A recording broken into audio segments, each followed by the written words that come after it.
La 4G by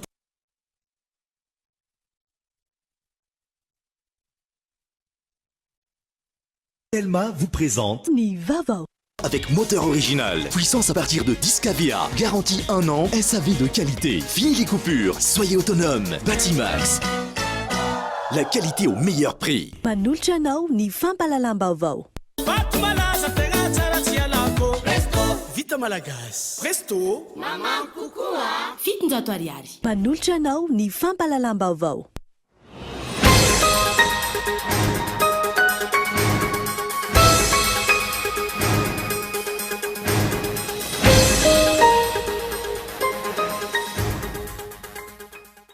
Manohitra ny fanakorontanana manoloana ny toedrana ankehitriny Eglizy Katolika raha nambaran'ny kardinaly Tsararazana Désiré. Raha natanteraka fihaonana tamin'ny filohan'ny Repoblika teny Iavoloha androany ny anivon'ny conférence épiscopale notarihan'ny kardinaly. Mamofopofona ady hatrany ny mpikambana ao anatin'ny RMTM ankehitriny. Raha mitaky mazava ny fialan'ny filoha sy ny maro hafa ny RMDM ny 4 Jolay lasa teo tsy mavaolana eto amin'ny firenena izany ankehitriny ho ny sasany androany. Nivoaka tamin'ny fomba ofisialy androany ny voaka-panadinana BEPC ho Ansisiko Antananarivo mitombo 7,400 ny tapahafahana tamin'ity taona ity raha izay mahatratra 7,7,7,700. Raim-pianakaviana iray no namoniany nivadana Rainjola Ankiriny nandritry ny fanafiana lahady lasa teo atao amin'ny commune Andilana Toby distrikana Ambatondrazaka. Tsy mbola fantatra hatramin'izao misy an'ilay renim-pianakaviana. Maresaka iraisam-pirenena androany no hanao fanambarana ny filoha Amerikanina Joe Biden mahakasika ny fanaovana vaksiny any Amerika. Manodidina ny 2 tapitrisa ireo mpiasam-panjakana tsy maintsy atao izany raha mifantatra.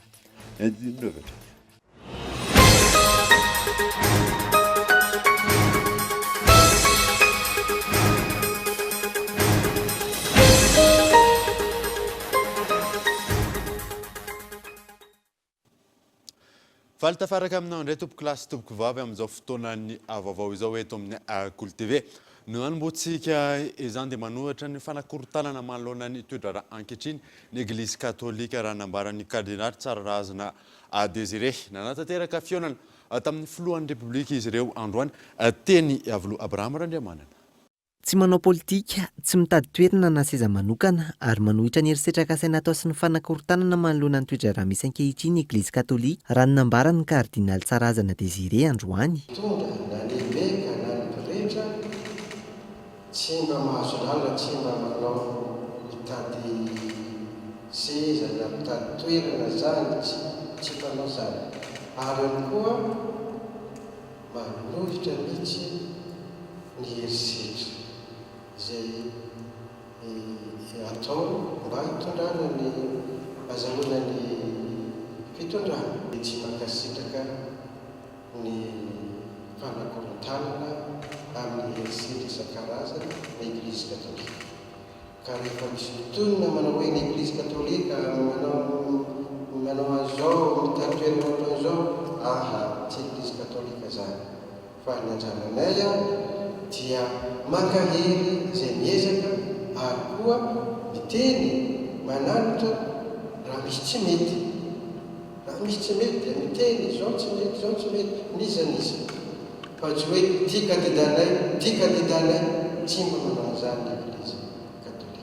Nanatanteraka fihaonana tamin'ny filohan'ny Repoblika teny amin'ny lampam-panjakana Iavoloha androany ireo birao mpikambana eo anivon'ny conférence épiscopale izay notarian'ny kardinaly. Nandritra izany no nitondran'ny filohan'ny teny fisaorana ho an'ireo nankahery azy manoloana ny toedrana eto amin'ny firenena. Fankahirezana manoloana ny toedrana misy ankehitriny.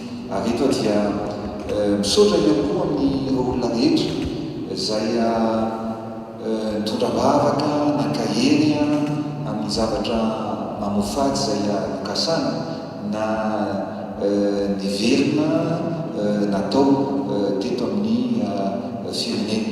Sy amin'ny alalan'ny herisetra no ahafahana mamany olana eto amin'ny firenena. Izay ny teneniko hoe tsika dia malagasy ray amin'ny sotoavintsika dia ao anatin'ny zany hoe tsekina mihitsy ny herisetra zay tokony atao eto amin'ny firenena zay zay ny soroko ny olona rehetrarehetra zay mankahery mitondra-bavaka indrindra ao anatin'izao toedrara zay misy zao.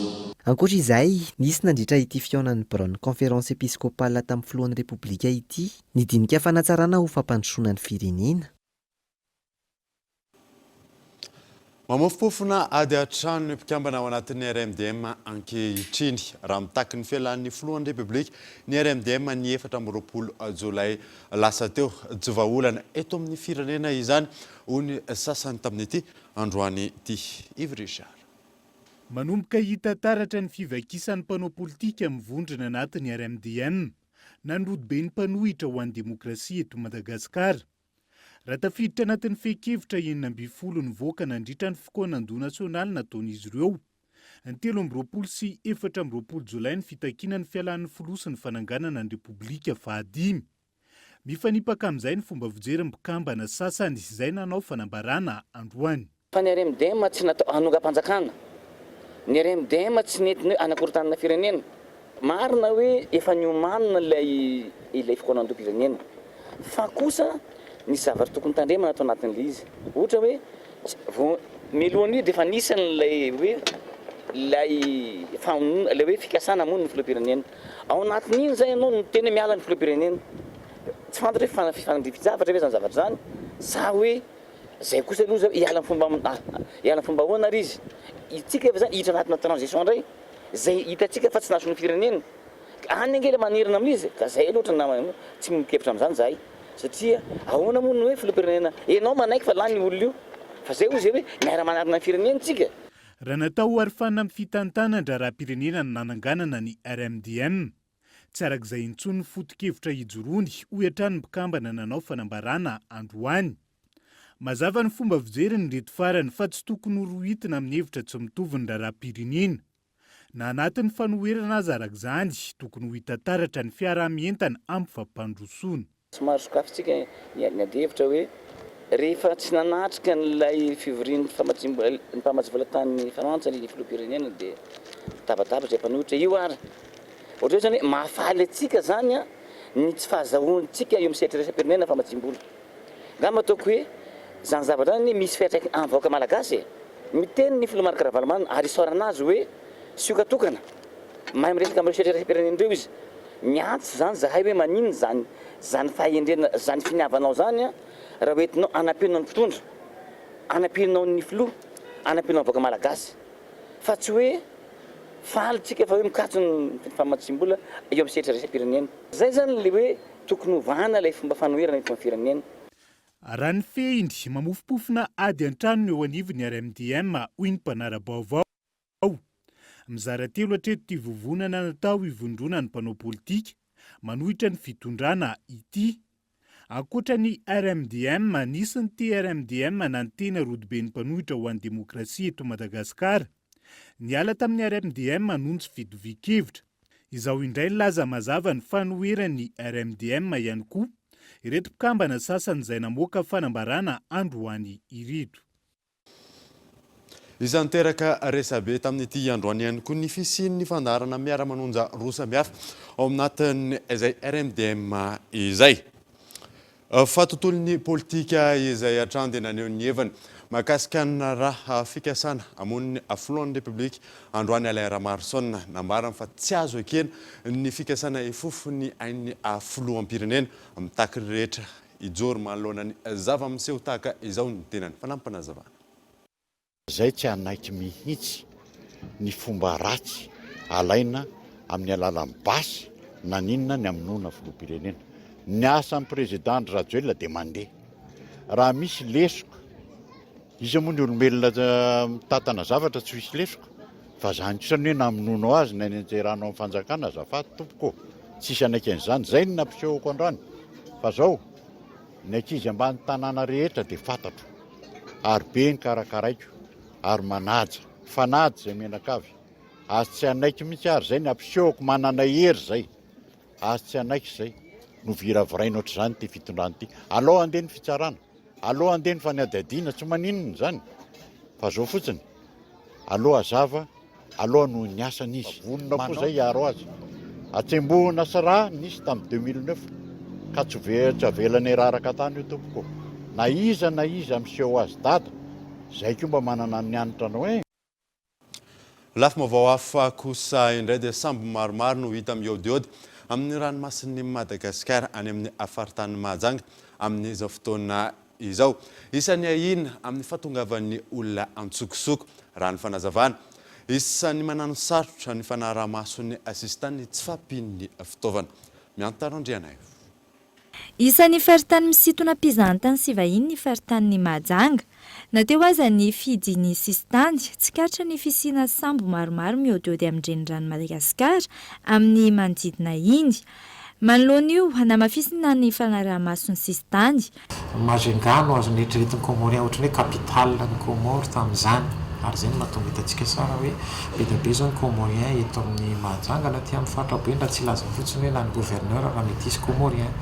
Izay zavatra izay zany dia ilazana fa ny fifandraisan'ireo nosy sy Majunga zany taloha dia tena akaiky dia akaiky. Ka noho ny fisian'ny Covid nefa zany dia misy ny sakana tsy maintsy ho apetratsika mba hanakanana ny ohatra ny variant delta tsy hiditra aty ohatra. Nefa ireo namantsika ireo zany noho ny fananany havana aty na ny fananan'ireo ihany koa misy hoe ny rangaha ny Comore fa ny vadiny aty Majunga zay zavatra dia manjary maneran'ireo olo hitady lalana foana hiditra aty amintsika. Zay zany mahatonga anay tena mailo ary mitady ny hevitra rehetrarehetra hembenana ny sistantsika. Manano sarotra hatreto ny fanaraha-maso noho ny tsy fahampiany fitaovana. Tsika aloha hatramin'izao mbola tsy manana fitaovana ohatry ny any ivelany ohatra hoe radar ahafahana misurveiller ny approche hoe misy bâtiment métallique ngeza be ny ampovoan'ny rano iny manatona ny sistantsika. Mbola tsy manana an'izay fitaovana izay tsika dia na dia zany aza nefa tsy miravoravo tanana ny tompona andraikitra rehetrarehetra. Raha ilasy misy ny gendarme manana vedette rapide fatsolona fa ny carburant fotsiny no ampiasan'ireo vedette rapide ireo ara dia sarotra be no ahitana an'izay satria mety ho 100 litres par jour ary lesy tsy fantatrao hoe androany ane ka isambo hiditra eo fa tsy maintsy isan'andro anao zany raha ampiasa vedette rapide no anara-maso hivezivezy eo foana mandra-pahitana hoe iny misy sambo miditra. Zay rehetrarehetra zany manary sarotra ny fanaraha-maso n'izany sistany zany manoloana ny ranomasina ka niezaka no misy engany mba tsy ho hisy no tafiditra mba hirovantsika ny vahoakantsika. Entina namafisina ny fanaraha-maso io napetraka ny fiara-miasan'ny faritra sy ny APMF ary ny nosy manodidina. Tontolon'ny sisin-dranomasina izay hatrany dia tsy mahenika ny fanaraha-mason'ny sisin-dranomason'ny Madagasikara ny fitaovana entina anaovana ny angom-baovao raha nambaran'ny teo anivon'ny CFIM tamin'ity androan'ity Sabrina Raharson. Avy telo hoe nivelara-tany eto Madagasikara ny sistany manodidina azy. Araka izany, lehibe tokoa ny sistany mila arovana eto amintsika. Na eo azy izany, voafetra ihany ny fahafahana manara-maso ny sistany, indrindra ny an-dranomasina, manoloana ny tsy fahampian'ny fitaovana ahafahana manao ny fanangonam-baovao raha ny nambaran'ny tompona andraikitra. Tsika dia ny fisiany ohatra hoe sambo izay hitan'ny olona eny an-dranomasina izay anisany hoe zavatra azo anankiray afaka nikana azy dia hoe noho ny fisian'ilay hoe système ISABOR dia tsy hitany centre ilay izy. Dia ny olona eny amin'ny sisin-dranomasina mahita hoe misy présence suspecte dia ireny olona ireny zany no mampita indray vaovao avy amin'ny alalan'ny telefôna. Izay rehetra izay nefa dia tsy ampy miaraka ny lazaina teo ambony tao satria mbola mila zany an'ireo azo lazaina hoe outil na hoe senseur hafa ohatra ny hoe ny fametrahana an'ireo radar eny amin'ny sisin-dranomasina mba hanampy an'ireo vaovao avy amin'ireo source izay lazaina teo ambony teo. Dia tokony misy zany karazana fitaovana tokony apetraka hafa zany mba ahafahana tena hoe tsy hoe mifehy fa mahafantatra bebe kokoa an'ireo fisina sambo mialoalo na mandehandeha na mipetraka zany any amin'ny faritra masiny Madagasikara. Ireo jony tsy ara-dalàna, ireo fanondranana tsokosoko zava-mahadomelona, ny fifindra-monina tsy ara-dalàna, eo ihany koa ny fanondranana fitaovam-piadina. Ireo no anisan'ny tranga mateti-piseho eny amin'ny sisin-dranomasina manodidina ny nosy. Manoloana ny fisian'ny valanaretina no hamafisina ny fanaraha-maso ireo olona mitady hiditra tsokosoko amin'izao fikatoana ny sistany izao raha ny fanazavana. Zay moa raha misy hoe tsy vita amin'ny olona anankiray na vitanao taty anankiray fiarovana ny ranomasina fa ny CFIM zany dia anisan'ny tanday anjara ilay arak'asa amin'ny lokarina rehetra amin'izay fiarovana ny sistany amin'ny fivoarana valanaretina Covid dia manamafy zany zay ny fijerena an'ireo sambo ohatry amin'ny alalan'le plateforme zao ampilatananay sy eo amin'ny alalan'ireo fiara-miasa zany amin'ireo mpiara-monatoka nareo tsotra eny amin'ny sisin-dranomasina be zay zany ny asan'ny CFIM zao dia mampita an'izany vaovao zany amin'ireo entité nareo mpiara-monatoka eto Madagasikara zany miasa amin'ny resaka fiarovana ny sisin-dranomasina. Ahafahana mampitombo ny fahalalana mahakasika ny sisin-dranomasina, nanolotra boky miisa 7 ny masoivo japonais monina eto Madagasikara anampy amin'ny fanokafana tranomboky nasionaly mahakasika ny an-dranomasina.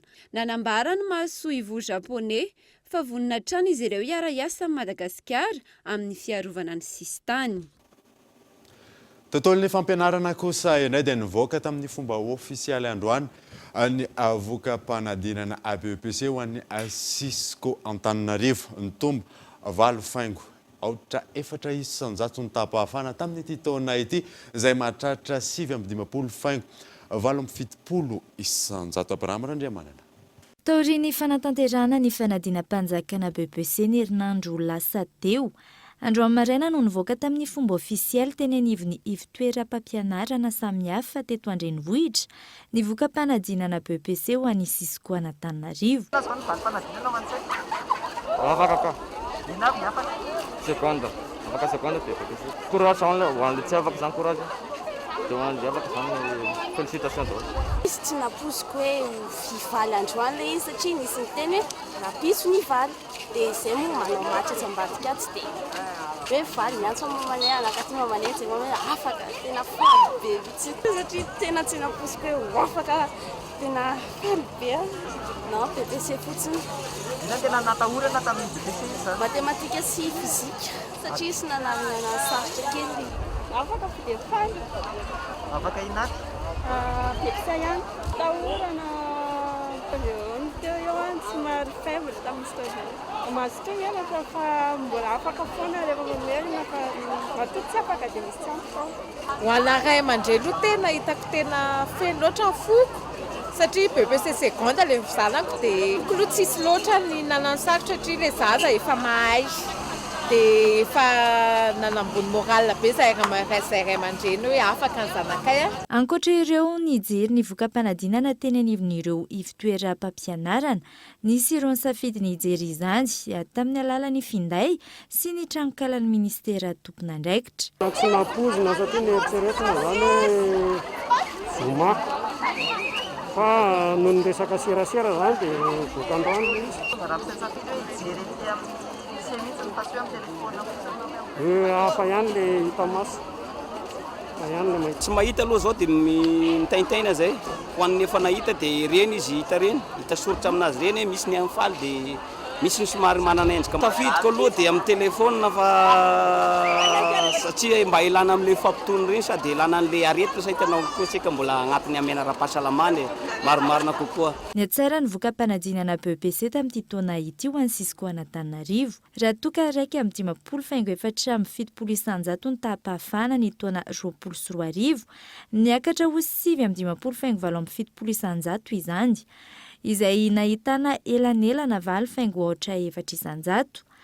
Araka izany mpiadina miisa 4.9 sy 10 ariary amin'ny 4.20 alina teto Andrenivohitra no nisitraka ny diplôma ABEPC nandritra ny taom-pianarana 2024. Tamin'ny herintaona lavalava ilay fotoana tsy nianarana ankizy. Fa tamin'ity taona ity kosa efa maîtriser ilay valanaretina zany dia afaka miakatra ampianarana ihany ny ankizy.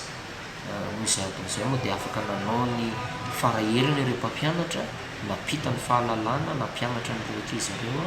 Moa koa izay teto anivon'ny Cisco nisy ny organisation examen blanc anankiroa izay fanamina natao sarotra mihitsy mba hampiakatra ny farapahaizana ireto ankizy ireto. Vokatra moa zany izao hitantsika tsara ny vokatra dia mbola tehana tsara foana izay isa-taona. Tsy aivina, miisa 70 sy 704 alina ireo mpiadana ny soratra anarana ho an'ny Cisco Antananarivo, mahery ny 507 kosa ireo tsy tonga niatrika ny fanadinana. Mahakasika ireo tetikasa samihafa kosa indray dia ny fitondram-panjakana ny tompony andraikitra voalohany amin'ny fanatanterahana tetikasa izay efa tsy ny ampamatsy vola raha nambaran'ny ministry ny Jona sy ny fambolena. Ny fanamafisana no antoky ny fahombiazana raha ny fanazavana hatrany Michela Ranarjona.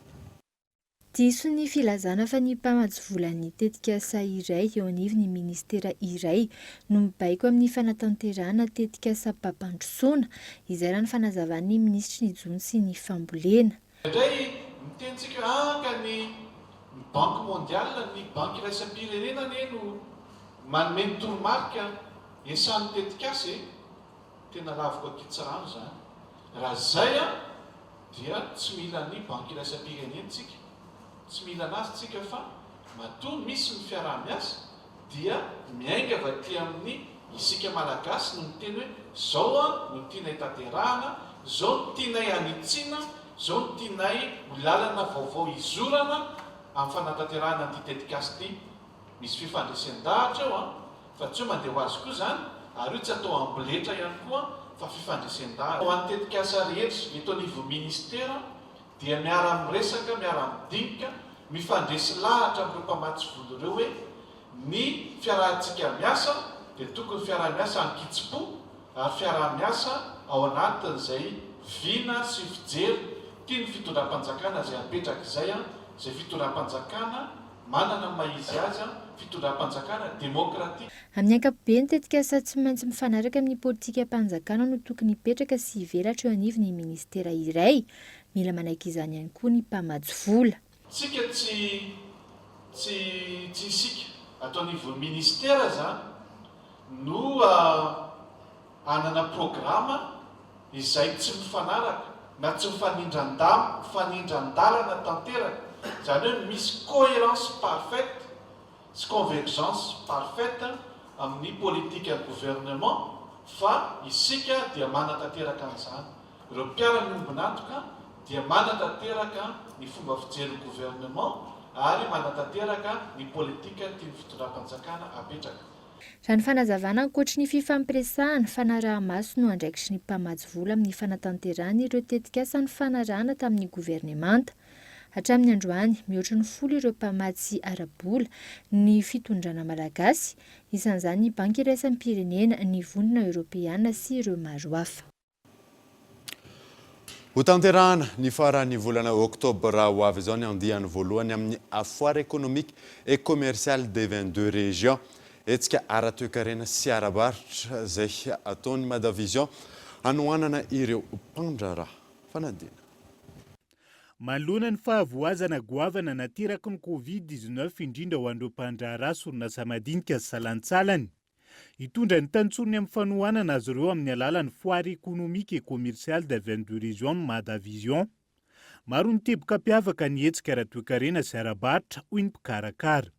Ohatra fotsiny, misy olona any manana tany be izay tsy miasa nefa any misy olona mpamboly tsy ampy ny taniny. Dia ampifanojona zany ireo opérateur anankiroa mba ahafahan'izy ireo manao business na miara-miasa na manofa ny taniny anankiray dia mba misy vola miditra any aminy. Ohatra anankiray koa mpamokatra ianao, mitady matière première ianao, mety manana fournisseur ianao, ray na roa, mety mampifilafila anao ireo fournisseur ireo, na mety tsy araky ny lavanao azy ny vidiny amidanany ianao an'ilay matière première entinao anindranana. Dia ao anatin'ilay foire ianao manana possibilité mampafantatra izay filanao izay. Ankoatra ny fampifandraisana mivantana ny mpandraharaha mandray anjara mandritra ny hetsika ara-toekarena sy ara-barotra. Izany ampafantarina azy ireo bebe kokoa ny tolotra sy ny tinady misy ka azo hidirana avy hatrany. Eo ihany koa ny fizarana ny antotan-kevitra sy antotam-baovao misy mahakasika ny tantsoro ka azo trahany mpandraharaha. Dia sehatra anankiray koa zany io ampitaina amintsika ny vaovao rehetra izay entiny na ny fitondrana na ireo partenaires techniques et financiers na koa ireo institution financier hoe banque sy rehetrarehetra anampiana antsika mpandraharaha.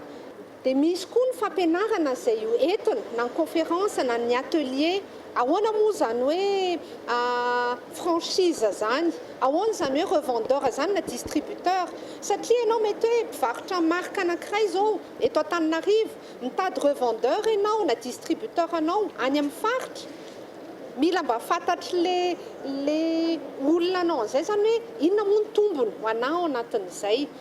Ny faran'ny volana oktobra ho avy izao no tanterahana ny foire économique et commerciale des 22 régions. Amin'ny mahetsika iraisan'ny Patrazy, eto Analamanga ny hetsika Faobe, Saingisy ny hetsika mifandraika amin'io ho tontosaina manerana ny faritra. Teboka lehibe nisongadana nandritra ny filan-kevitra minisitra omaly ny fanamafisana ny fandraisan'ny Madagasikara anjara amin'ny fionana tampony ao anatin'ny SADC any Malawi. Teboka maro samihafa ihany koa ny tapaka nandritra izany Henri Florio. Nisongadana nandritra ny filan-kevitry ny minisitra no tanterahina teny amin'ny lapam-panjakana Iavoloha omaly ny fankatoavana ny fandraisana anjaran'ny Madagasikara amin'ny filan-kevitry ny minisitra sy ny fihaonana tapon'ireo filoham-pirenena sy lehiben'ny governemanta ao anatin'ny vondrona SADC izay ho tanterahina ny fahasivy hatramin'ny 12 ny volana aogositra ho avy izao any amin'ny Repoblikan'ny Malawi. Isan'ny loha hevitra hodiniana mandritra izany mahakasika ny fivoaran'ny fanatanterahina ireo hevitra tapaka tamin'ny filan-kevitry ny minisitra, ny fanatanterahana ny plan stratégique indicatif de développement régional sy ny fivoaran'ny fanatanterahana ny tondrotsotra ny SADC. Ankoatr'io, ho fanatanterahana ny velorano 12 ny filohan'ny Repoblika arafan'ireo faritra manatanteraka amin'ny atsakany sy andava ny asa iandreketany ho fampandrosoana ny toe-karena sy ny ara-tsosialy, indrindra fa ny asa fanarenana sy ny fanamboarana ireo lalana kominaly, nankatoavana ny fanomezana porte-char miisa 4 sy camion tracteur miisa 4 ao anatin'ny nouveau projet d'émergence taona 2024 ity. Ankoatr'ireo teboka roa lehibe ireo, nisy ihany koa ny fanendrena maro samihafa teo anivon'ny ministera maromaro nandritra ity filan-kevitra minisitra omaly ity. Araka ny tatitra izay navoaka ny ministeran'ny fahasalamam-bahoaka tamin'ity androany ity dia tsy misy matin'ny Covid-19 teto Madagasikara. 30 tranga vaovao ary 12 ireo sitrana soamantsara.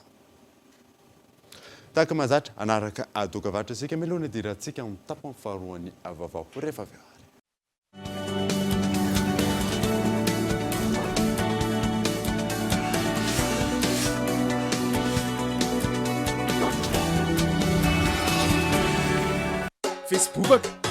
Facebook, yeah! Facebook plus!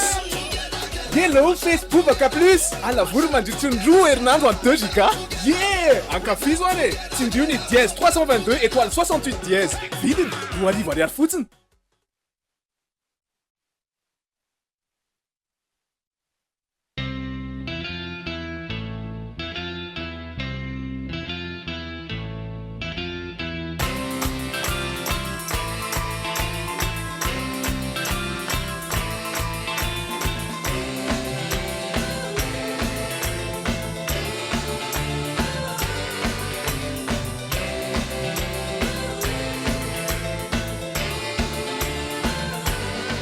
Avec Gino, laissez-vous transporter au cœur de la nature. Guichetier, agent de caisse, votre travail exige de la concentration, de la rapidité et de l'efficacité. Batimax vous accompagne avec les matériels monétiques Secure Plus. Comptage de billets en toute confiance, cerclage des liasses en quelques secondes, un coffre à caisse pour sécuriser l'opération de la journée, triple cerclage de briques en 22 secondes et sécurisation des paquets dans un coffre principal anti-feu, anti-cambriolage, compté, cerclé et sécurisé. Votre travail est allégé. Batimax, la qualité au meilleur prix.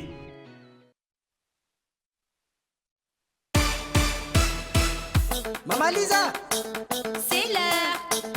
Maman Lisa, merci Maman Lisa. Resto, nisota na watan Maman Lisa fatenga tsara. Resto, tangatin tongo maro china mitakaza. Resto, naeza weza na waliano misakafu. Resto, maneran Madagaskara matukiazi. Resto, tambula zaza. Resto, na naola supu. Resto, na samu tanura. Resto, ula makafi. Resto, chifit saranga nulu na zaza na ulbe. Resto, ato vivilu mazala imusara loko misi. Resto, tiako, tiano, uantika. Resto, batu malaza tenga tsara tia lako. Resto, Vita Malagas. Resto, Maman Kukua. Fitinjato ariary.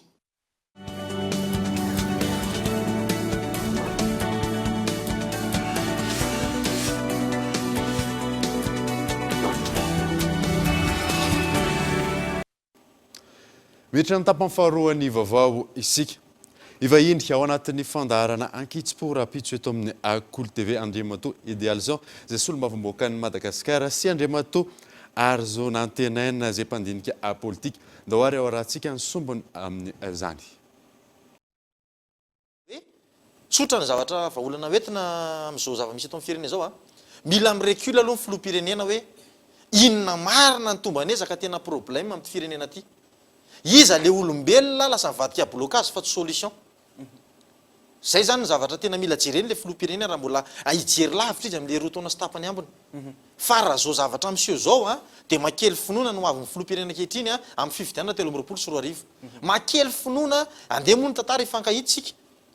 Satria lasa le vahoaka zany efa matsapa hoe tena sous pression le fiainana sy le vidim-piainana ny politika moa fa tsy aran-tsony fa miteny ray andro anesy dia misy le manasoaso dia hoe azo andray ny makatsy za tsy hiditra de la politique fa fezoko tsotra ny ana sady misaotra ny député ny fanakalo-hevitra teto misaotra ny koltivina nasa ary makasitraka atsika mpanaraka ny fandarana kitsopo ty dia amin'ny fotoana mampety azy hoe tsika ny ady hevitra amin'ny tontolony hoe atao hoe toekarena sy ny sosialy manokana zay tena zavatra mila mifandray ireo.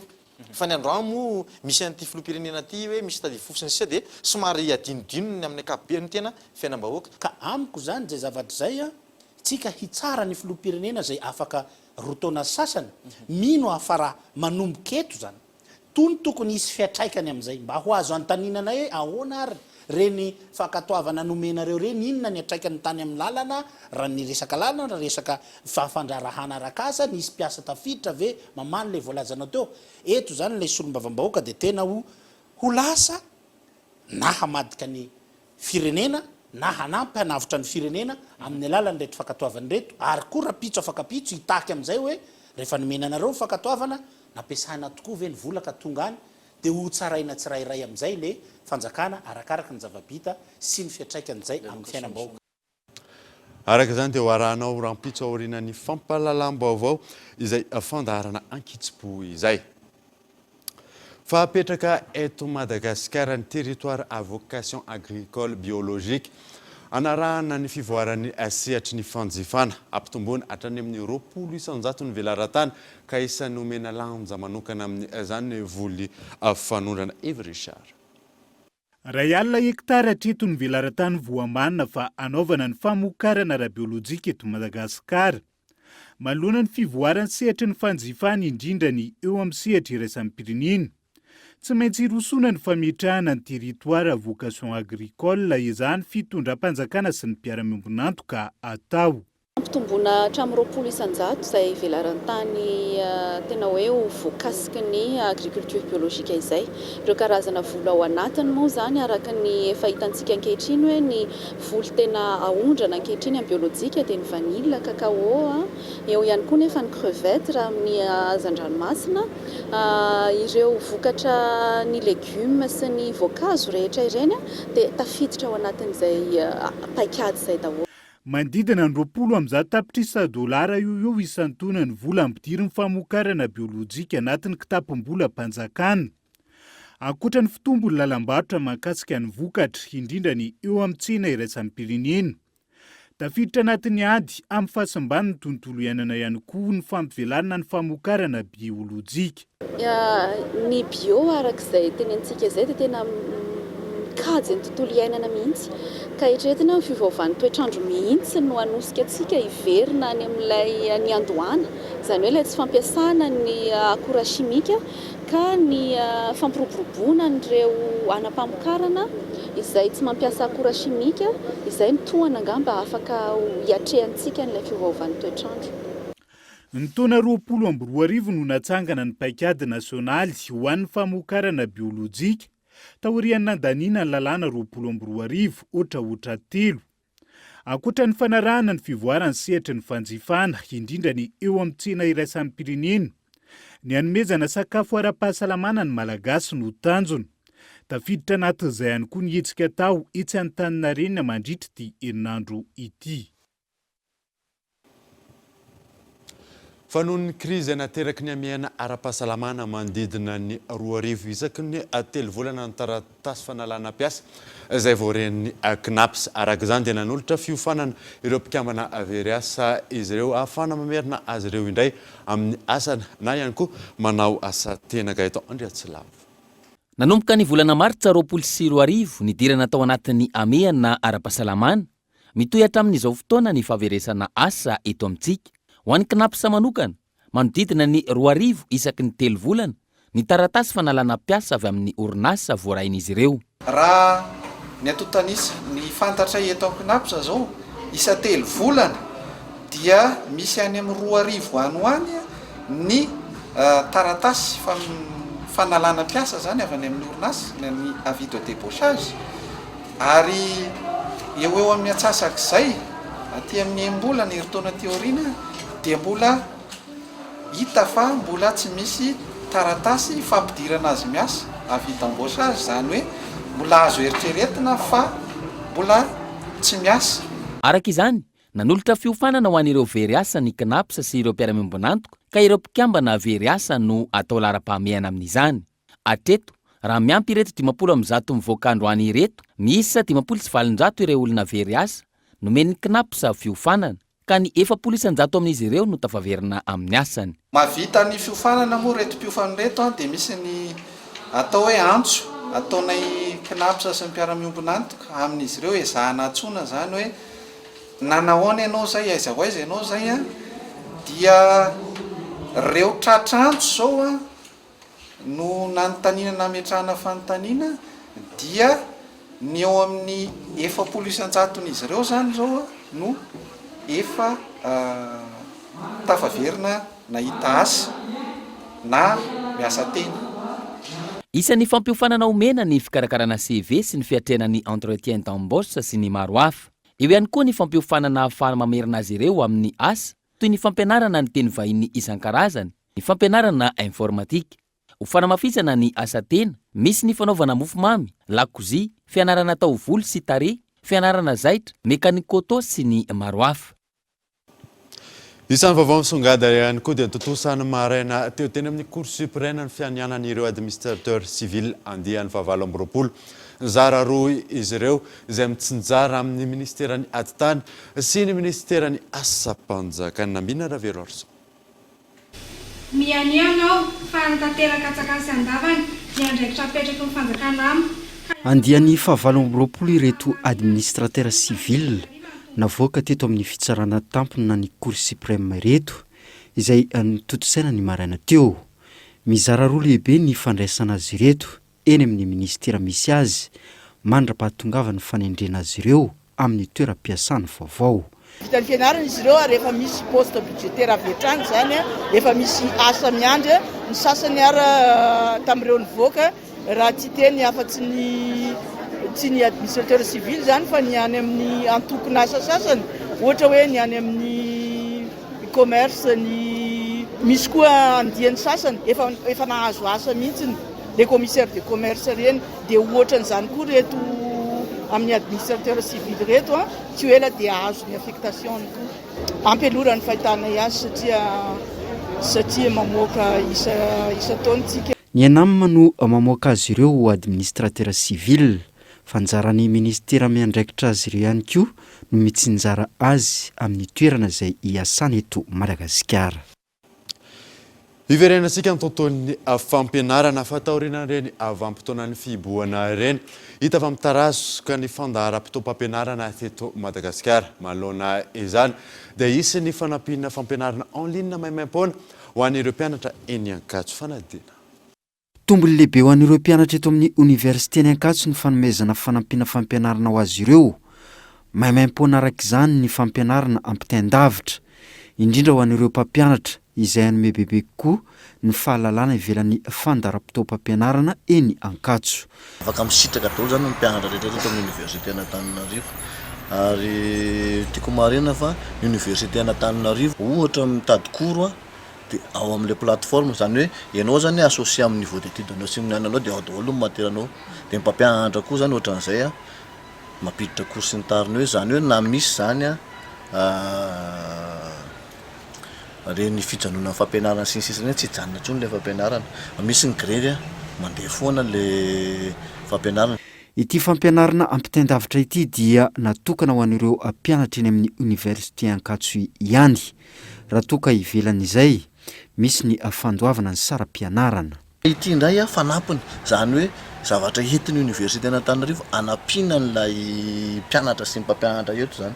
Ina aloha fanampiny mety misy zavatra koro ao tsy ampianarana mihitsy aty amin'ny université. Fa ny ankizy afaka misafidy izay tianao dia mianatra an'ilay izy gratuitement. Fa mila hoe mpianatra ny université. Tsara ho marina fa afa-pahasahiranana tanteraka ireo ray aman-dren'ny mpianatra sy ny mpampianatra eto amin'ny université ny Ankatso. Na ao anatin'ny vanim-potoanan'ny fiobona aza isika mitoetrany ny fampianarana. Ho any faritra vakana karatra kosa indray isika dia nisokafana tamin'ny fomba ofisialy ny alarobia lasa teo tao Antsirabe ny tsena moraka ireo mponina tao amin'ny fokontany Mazoarivo Atsimo no nisantatra izany voalohany Kolo TV Antsirabe.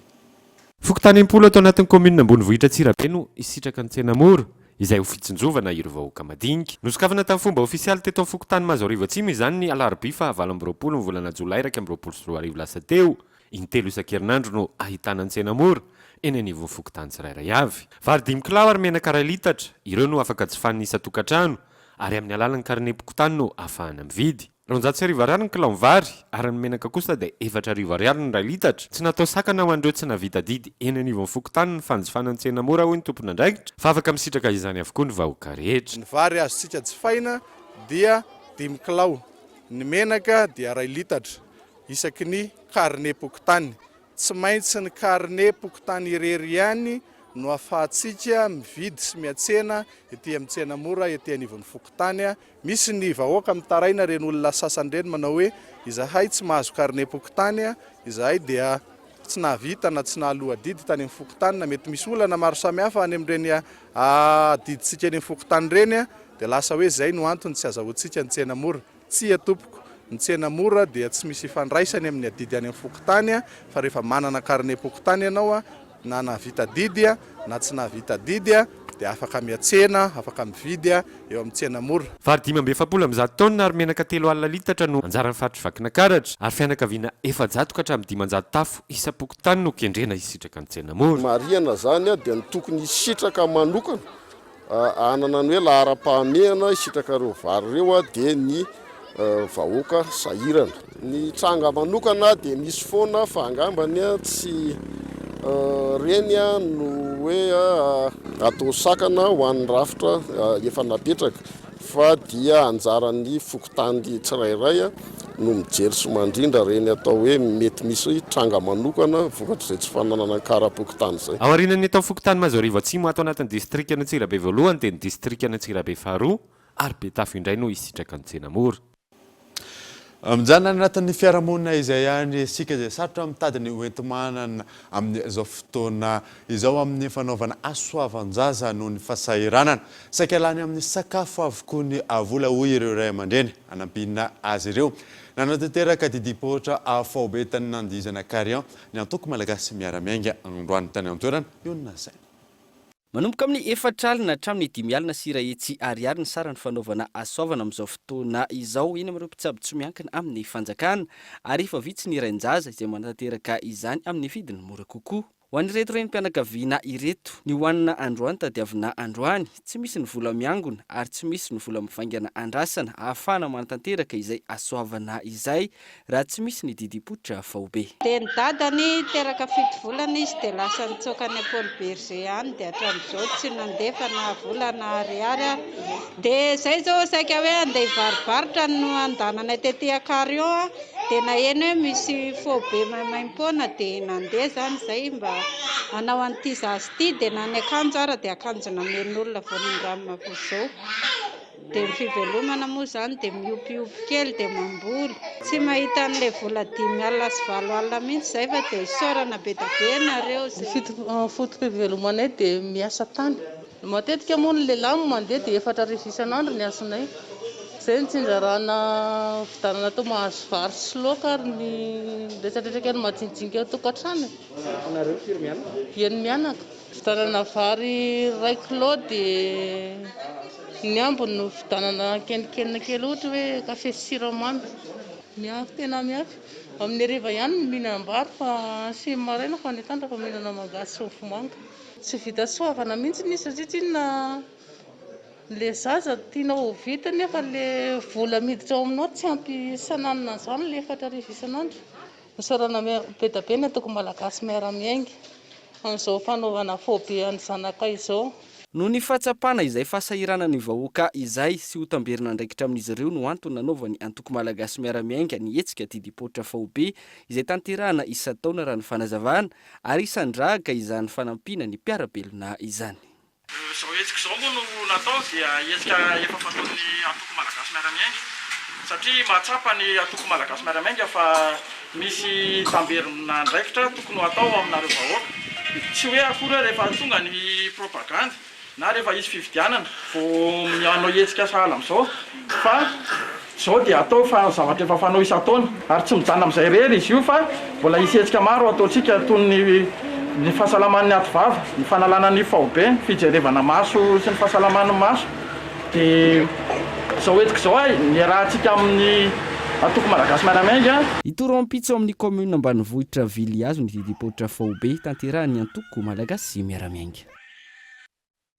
Trangam-piarahamonina kosa indray dia raim-pianakaviana iray no namony ainy ny vadiny nalain'ny Jola Ankerina nandritry ny fanafianana lahady lasa teo tao amin'ny commune Andilana Tobo district Ambatondrazaka tsy mbola fantatra hatramin'ny zao misy an'ilay renim-pianakaviana miantarandriana io. Raim-pianakaviana iray izay mananjanaka roa no nisy nanafika ary nisy namono tao Amatsinjo Fokotany Sandingana commune ambanivohitra Andilana Tobo district Ambatondrazaka ny aliny alahady teo. Lasan'ireo Jola ny basy sy ny taratasy momba ny basy ary tsy vitan'izany fa nentin'izy ireo ihany koa ny vatindra-tompokolahy izay mbola tsy hita hatramin'izao. Nanasa tongotra zay takariva. Karaha nasa tongotra zany takariva dia niteny izy hoe mbo angalo rano anasako tongotra dia naka rano zay. Dia avy izy niteny hoe angalo rano borosiko nify. Dia namianay le rano borosiko nify. Zay zany tamin'ny fotoana io mbola nako an-dakozia. Dia noho hoe misy loha monimona zay tsy nanam-po moa fa hoe olona miresaka. Kamba inona tampoko ny tonga tao zay dia jerenay fa rahabe dia eo amin'ny tokotany izy zao nataon'le olona hoe zay nizy ary fandeha zay. Zay moa tonga tao jerena rahabe dia zay avy nandiana mampoky ny olona ny azakazaka. Tampoko ny tonga ny fianakaviana tsy nifon'olona fa hay nanangatsiaka ny hitanay.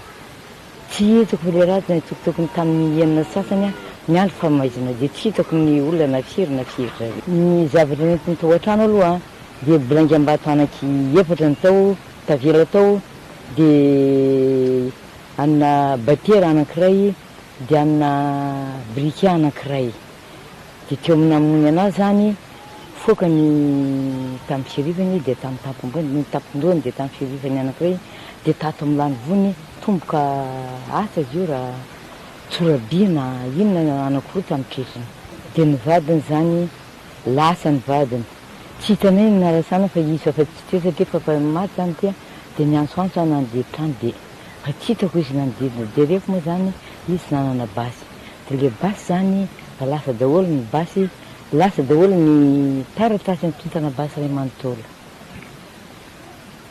Raha ny fanadihadiana natao tamin'ny mpiara-monina dia olona tsy dia manana olana tamin'ny manodidina raha tompokolahy.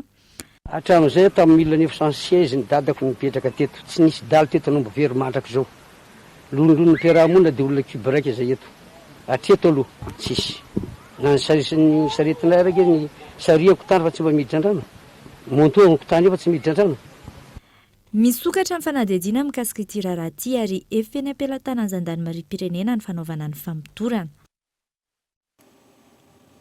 Tontolon'ny zavakanto kosa indray dia efa vonona tanteraka ny groupe Olomelo-Riky roa andro. Mialohan'ny fampisehoana izay ho tanterana ny sabotsy tsy ho avy izao eny Caribe Hotel domaine Manerinena Ambohijanahary. Iona Saina. Daleoko ihany tsy nisy anao. Misy karazan-kira maromaro ataonay ao, hira vaovao aloha dia misy le hira efa nalalànanay hatramin'izay ireny. Ny mpitendry rehetrarehetra eo daholo.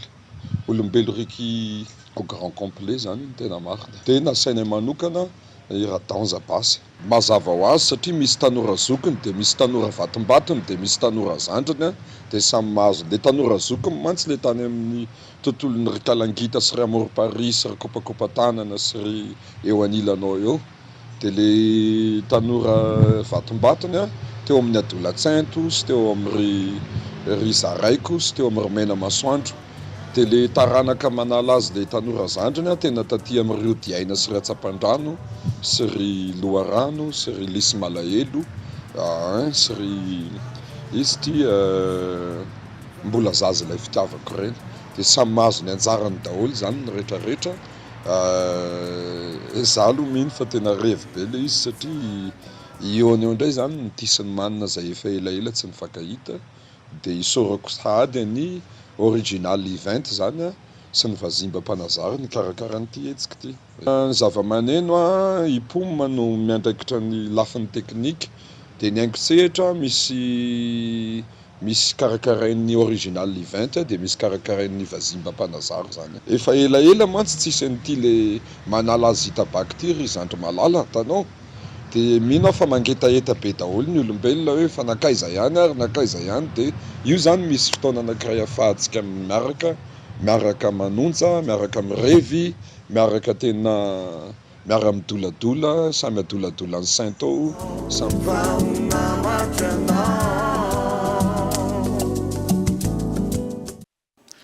ireo maresaka ny ivelan'ny kosa indray dia androandry no hanao fanambarana ny filoha amerikanina Joe Biden mahakasika ny fanaovana vaksiny any Amerika.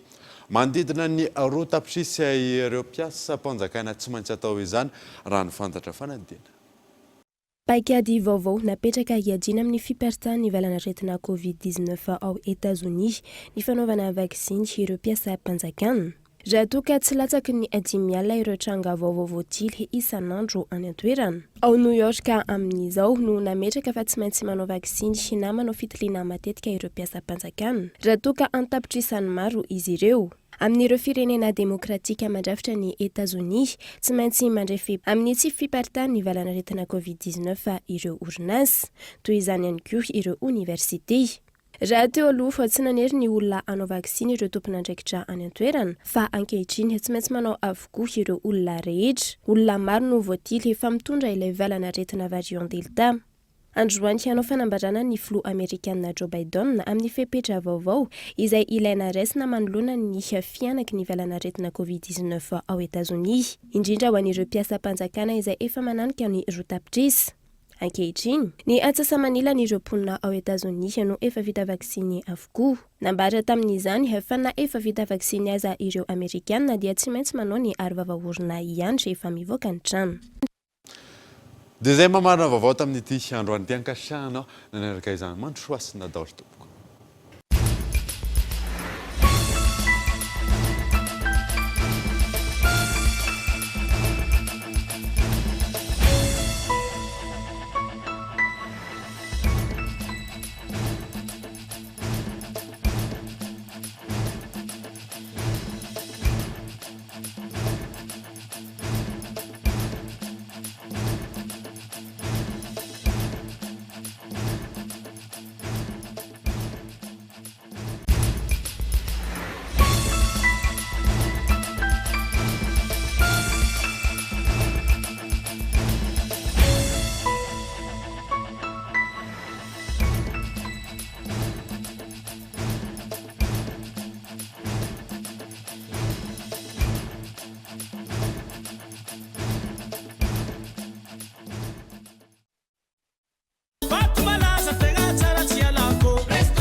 Malagasy. Presto. Maman Koukoua. Fitinjato Ariari vous a présenté Ni Vavao. Avec moteur original, puissance à partir de 10 kVA, garantie 1 an, SAV de qualité, fini les coupures, soyez autonome. Batimax.